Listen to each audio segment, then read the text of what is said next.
il faut qu'on comprenne que le parrainage n'est pas nouveau.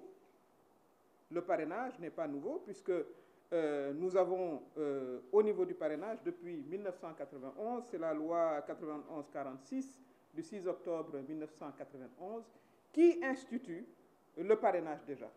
Dans le code de 1992, on institue également très clairement, dans le code électoral, on institue très clairement, disons, une exigence de parrainage.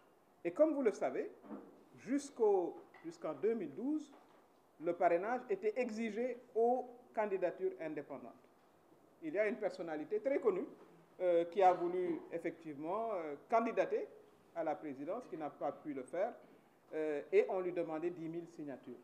Par contre, si vous aviez créé votre parti, et tout ce qu'on vous demande pour créer un parti politique, et c'est peut-être aussi une faiblesse de la loi qu'il faudra revoir, c'est de faire une déclaration. Le ministère de l'Intérieur fait une enquête et vous autorise. C'est ainsi qu'on a à peu près, on n'est pas loin de 300 partis politiques déclarés. 299 exactement. Et il n'y a pas d'autre contrôle.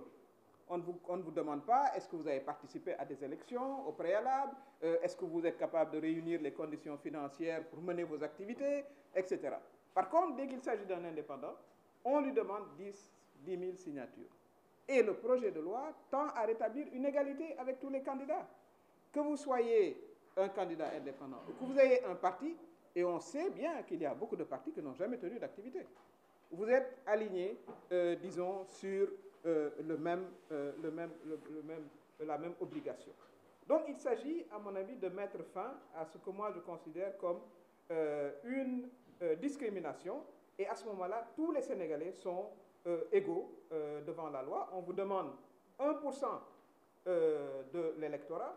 Si on est à 6 500 000, on vous demande 65 000, disons, parrainages, signatures de parrainage, dans 7 régions différentes, à raison de 2 000 par région. Et évidemment, si on dit 7 régions différentes, c'est pour éviter, disons, les candidatures régionalistes, pour ne pas dire ethnicistes, et il faut quand même que lorsqu'on a vocation à être président de la République, on doit pouvoir être représenté dans un minimum d'endroits, 7 régions sur 14, et je crois que cela est raisonnable.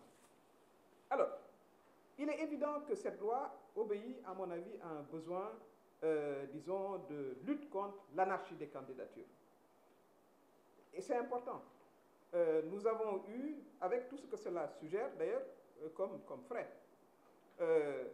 les élections législatives de 2012 ont coûté 6 milliards. Celles de 2017 ont coûté 15 milliards. Mais si on continue à ce rythme, on va consacrer l'essentiel de notre budget à organiser des élections. Et ce ne sera même pas gérable, ce n'est même pas seulement une question d'argent. Vous avez eu 47 listes aux élections législatives. À votre avis, combien de listes ont eu un député? 33 listes n'ont pas eu de député, sur 47. Donc il y a visiblement un besoin quand même de rationalisation. Parce que chaque liste coûte 7 milliards pratiquement, parce qu'il faut multiplier le seul secteur qui est content avec la multitude des candidatures, c'est le secteur de l'impression. Mais à part ça, ni l'électeur ni l'État ne se retrouvent dans ce processus. Donc la grande majorité des 47 listes n'ont pas eu 1%. 33 listes parmi les 47 n'ont pas pu avoir de députés, n'ont pas pu avoir 1%. Donc, gouverner, à mon avis, c'est aussi prévoir.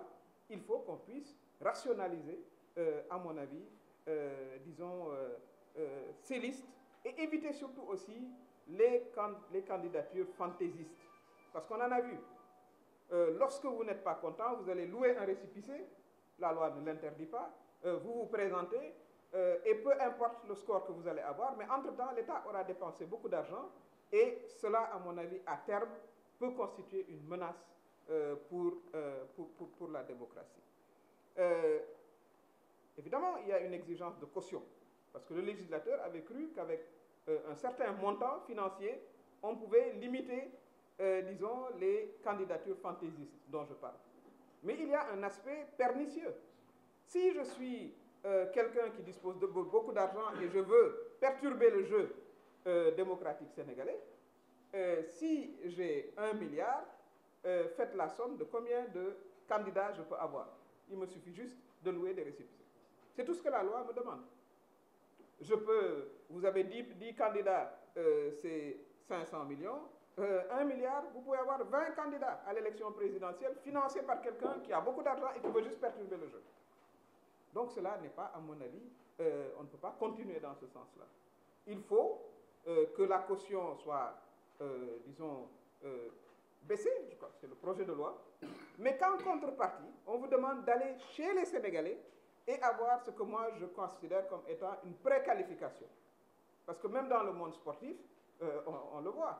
Vous ne pouvez pas demander à toutes les équipes qui existent de venir faire partie du championnat sénégalais. Il y a quand même un niveau de sélectivité. Et je crois que dans une compétition électorale, il faut également que l'on puisse respecter cela. Mais comment un candidat qui ne peut pas avoir 1% peut être une menace? Moi, je ne le vois pas. Et si c'est les petits candidats qui ne peuvent pas avoir 1%, mais ils n'ont qu'à se regrouper. Parce que l'émiettement des candidatures va finir par fragiliser notre système démocratique. Si vous ne pouvez pas avoir 1% tout seul, mais peut-être que vous avez intérêt à être avec d'autres qui vont vous aider à avoir ce 1%-là. Là, je n'ai jamais cru que la politique de la chaise vide était une option qui pouvait prospérer en politique, mais si c'est leur choix, c'est leur choix. Moi, je conseillerais à ce qu'ils continuent, disons, à discuter. La loi va être à l'Assemblée nationale, il y aura les débats à l'Assemblée nationale, et ensuite, il y aura une loi d'application. Dans cette loi d'application, le président de la République a indiqué qu'il restait ouvert pour qu'il y ait des modalités voilà, où tout le monde se sentirait à l'aise. Voilà un peu, à mon avis, ce qu'il y a lieu de dire. Nous avons entendu également des comparaisons M23, M19, voilà, voilà, le 23 juin, donc M23, le 23 juin, et M19, le 19 prochain. Vous savez bien que ça n'a rien à voir. Ça n'a absolument rien à voir. Ce qui s'est passé ce 23 juin, c'était que le peuple sénégalais, il n'y avait pas que des politiciens dans la rue. Il y avait de la société civile, il y avait des citoyens révoltés. C'est qu'on voulait faire reculer la démocratie. On voulait éliminer le quart bloquant en disant que même avec 10% des suffrages, vous pouvez être élu président de la République. Il ne s'agit pas de violer la Constitution, il s'agit de renforcer le dispositif électoral. C'est de ça qu'il s'agit. C'est de ça qu'il s'agit. Et M. Seck n'a vraiment pas de leçon à donner.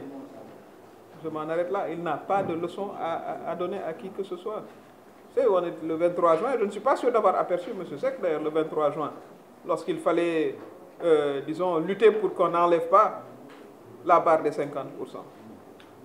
Il n'était pas là. Il y avait des manifestants qui étaient là. Il n'était pas à la place de l'Obélisque.